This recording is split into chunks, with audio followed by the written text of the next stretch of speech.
மருத்துவ செலவுகள் மலைக்க வைக்கும் அளவுக்கு உயர்ந்து வருகின்றன. இந்நிலையில் சாமானியர்களை பாதுகாக்க பட்ஜெட்டில் அரசு செய்ய வேண்டியது என்ன?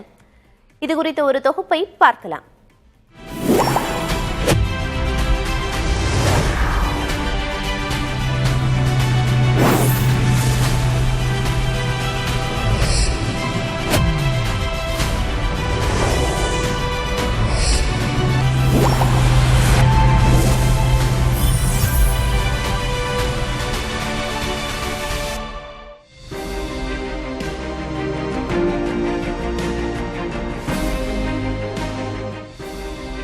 பல குடும்பங்களின் பொருளாதாரமே தலைகீழாக மாறும் அளவுக்கு மருத்துவ செலவுகளின் வீச்சு உள்ளது. மருத்துவத்துறை பணவீக்கம் சுமார் 13 விழுக்காடாக உள்ளது. இது ஒட்டுமொத்த பணவீக்கத்தை விட அதிகம்.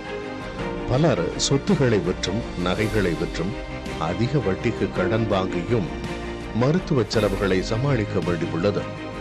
மருத்துவ செலவுகளை சமாளிக்க மத்திய மாநில அரசுகளின் காப்பீட்டு திட்டங்கள் ஆபத் பாந்தவனாக இருந்தாலும் அவற்றில் உள்ள நடைமுறை சிக்கல்களால் அனைவருக்கும் அரசின் காப்பீட்டு பலன் கிடைப்பதில் தடங்கல்கள் உள்ளன என்கின்றனர் மருத்துவர்கள். இத்தடைகள் களையப்பட வேண்டும் என்கின்றனர் அவர்கள். இந்தியாவில் புதிதாக உருவாகும் மருத்துவர்கள் அளவுக்கு படுக்கைகள் எண்ணிக்கை அதிகரிப்பதில்லை என்கிறார் இந்திய மருத்துவர்கள் சங்கத்தைச் சேர்ந்த டாக்டர் அபுல் ஹசன். ஒரு வருஷத்துக்கு 1,10,000 டாக்டர்களை நம்ம உருவாக்குறோம். ஆனால் அதே வேகத்தில் பெட்ஸை நம்ம உருவாக்கலை. WHO ஸ்டாண்டர்ட் படி 1000 மக்களுக்கு 3 பெட் இருக்கணும். ஆனால் இன்றைக்கி 1.3 தான் இருக்குது. அப்படிங்கும்போது 1.7 beds per population, huge amount of 17 million beds இன்றைக்கி தேவைப்படுது. அதையும் கருத்தில் கொண்டு இது கவர்மெண்ட் மட்டுமே பண்ண முடியாது. அதுபோல் அதுக்காக தான் நான் சொன்னேன், அந்த ஹெல்த் கேர் ஃபண்ட் மூலமாக ப்ரைவேட் செக்டார் டாக்டர்ஸு புதுசாக முடிச்சுட்டு வரவங்க மருத்துவமனை ஆரம்பிக்கிறதுக்கு ஹெல்ப் பண்ணாங்கன்னா, கவர்மெண்ட்டை பார்ட்னர் பண்ணி ஆரம்பித்தாங்கன்னா கண்டிப்பாக நம்ம பெட் ஸ்ட்ரென்த்து இன்க்ரீஸ் ஆகும். அது மூலமாக செலவுகள் குறைஞ்ச ஒரு மருத்துவ சிகிச்சை மக்களுக்கு போய் சேர்த்த முடியும்.